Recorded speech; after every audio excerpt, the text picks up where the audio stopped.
చూడండి, revenue record చూసి మీరు భూములు తీసుకోండి తప్ప ఇవే కాకుండా ఎవరైతే సీతారాంపల్లె కాంగ్రెస్ కుటుంబం ఉందో వాళ్ళు ఏ భూములు అమ్మినా గానీ ప్రజలు కొనే వాళ్ళు ఆలోచించండి. ఒక్కసారి రెవెన్యూ రికార్డ్స్ లింకు డాక్యుమెంట్లు చెక్ చేసుకొని మీరు భూములు కొనండి, లేకపోతే భవిష్యత్తులో మీరే ఇబ్బందులు పడతారు. ఇంకో విషయం చెప్తున్నా, నా మీద ఎన్ని ఇబ్బందులకు గురి చేసినావు, ఖచ్చితంగా రేపు ప్రభుత్వాలు వస్తా ఉంటాయి పోతా ఉంటాయి. రేపు మా ప్రభుత్వం వచ్చినాక ఖచ్చితంగా వేట ప్రారంభిస్తా. ఖచ్చితంగా ఎవరైతే నువ్వు భూములు తీసుకున్నావో, ఎక్కడెక్కడైతే నువ్వు అన్యాయంగా భూములు తీసుకున్నావో, ఎవరెవరినైతే ఇబ్బందులకు గురి చేసినావో, నా మీద ఎవరితోనైతే నువ్వు తప్పుడు కేసులు పెట్టించినావో ఆ వ్యక్తులతోనే నీ మీద కేసులు పెట్టించడం జరుగుతుంది. ఎవరైతే అధికారులు ఆ రోజు నీ ఎంబడి చేసిండ్రో అదే అధికారులతోనే ఖచ్చితంగా నీ మీద మళ్ళీ కేసులు పెట్టించే కార్యక్రమం ఉంటది. ఏ భూమి నువ్వైతే ఎవరు తీసుకున్నావో నేను దగ్గరుండి ఖచ్చితంగా ఆ భూములను ఆ పట్టదారులకు ఇప్పించే బాధ్యత నా ప్రభుత్వం వచ్చినాక నేను తీసుకుంటా.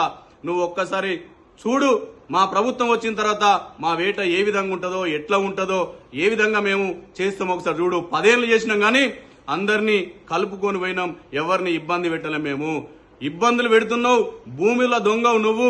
ఇవన్నీ భూములు తీసుకుంటూ కూడా మందిని చేస్తున్నావు. నా ప్రాంత ప్రజలకు తెలుసు, రామ్నగర్ 21 వార్డ ప్రజలకు తెలుసు, నా మనస్తత్వం ఏందో తెలుసు, నేనేందో తెలుసు.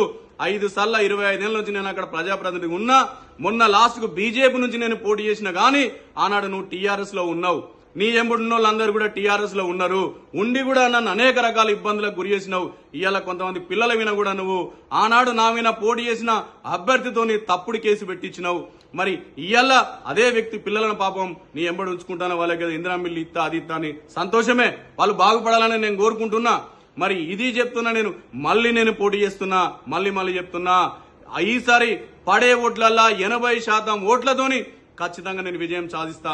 నీ ఎంబడి కొంతమంది ఇలా తిరుగుతాను కావచ్చు, 15 ఏళ్ళు నా ఎంబడి తిరిగినా మా తమ్ములు కొంతమంది ఉన్నారు, పాపం వాళ్ళు నీ గురించి తెలియక ఇలా వాళ్ళు తిరుగుతున్నారు. మా డాక్టర్ రవి గాని, అదేవిధంగా మా బామ్మర్ చక్రపాణి గాని, తమ్ముడు గంధం రాజన్న గాని, అదేవిధంగా ఇంకా కొంతమంది ఎవరైతే నీ ఎంబడి తిరుగుతుండ్రో నీ మనస్తత్వం అర్థం చేసుకుని ఖచ్చితంగా భవిష్యత్తులో నా ఎంబడే ఉంటారు. మరి ఇంకా కొంతమంది ఇంకో 3-4 వ్యక్తులు నీ ఎంబడి ఉంటారు వాళ్ళు. కానీ ఆ 3 వ్యక్తుల కుటుంబాల్లో 9 మంది ఉంటారు అన్నదమ్ములు. 9 మందిలో నీ ఎంబడున్నది 3 తమ్మి, నా ఎంబడి ఇంకా 6 ఉన్నారు. 6 కూడా నా ఎంబడే ఉంటారు, నా ఎంబడే ఉన్నారు. నా విజయంలో వాళ్ళు పాలు పంచుకుంటారు. ఇవాళ ఈ 3 వ్యక్తులు ఇవాళ కాదు 20 ఏళ్ల నుంచి కూడా నన్ను ఓడించడానికి అన్ని ఏ పార్టీ ఉంటే ఆ పార్టీకి వాళ్ళు నాకు వ్యతిరేకంగా పనిచేస్తున్నారు తప్ప వీళ్ళు ఎప్పుడు కూడా నా కోసం పనిచేసిన వాళ్ళు కాదు. అయినా నేను ఆ తమ్ములను కూడా వాళ్ళని విమర్శిస్తలేను. వాళ్ళు కూడా ఆత్మవిమర్శన చేసుకోవాలి, ఆలోచించుకోవాలి. వాళ్ళు కూడా నేను నిజంగా మీకు ఏమైనా అన్యాయం చేస్తే ఖచ్చితంగా అన్నా నువ్వు ఇది అన్యాయం చేసినావని నన్ను అడగవలసిన బాధ్యత మీ పైన ఉంటుంది తప్ప అనవసరంగా మీరు ఎవడో చెప్పిన మాటలేని నా పైన అవాకులు చెవాకులు చేస్తే ప్రభుత్వాలు మారుతాయి తమ్మి. ఖచ్చితంగా రివెంజ్ ఉంటది. ఖచ్చితంగా అప్పుడు ఏ ఇబ్బందులు పెట్టానో ఆ ఇబ్బందులు గురైతారు. అనవసరంగా ఇబ్బందులు తెచ్చుకోవద్దు. మీరేందంటే దగ్గరలు నాకు అదే విధంగా మీకు కొనసాగిస్తే మంచిదని నేను తెలియజేస్తూ ఇంకొకసారి సీతారాంపల్లె ప్రజలకు మరీ చెప్తున్నా, నేను మీ భూములు ఎక్కడెక్కడైతే ఉన్నాయో, ఈ కుటుంబం కాంగ్రెస్ కుటుంబం ఎక్కడెక్కడైతే మీ భూముల పక్కపంట ఉన్నదో ఒక్కసారి మీ భూములు రెవెన్యూ రికార్డులో చెక్ చేసుకోండి, లేకపోతే మీ భూములు పోయే ప్రమాదం ఉందని తెలియజేస్తూ వేట అనేది ఎట్లుంటుందో, పన్న సింహాన్ని లేపినవు ఎట్లా ఉంటుందో భవిష్యత్తులో ఈ సర్వే నెంబర్లు ఈ 9 సర్వే నెంబర్లే కాకుండా ఇంకా కూడా నీ భూములు ఎక్కడెక్కడైతే ఉన్నాయో ఖచ్చితంగా ఆ సర్వే నెంబర్ల కోసం కూడా వేట ప్రారంభించిన ఆ సర్వే నెంబర్లు తీస్తా.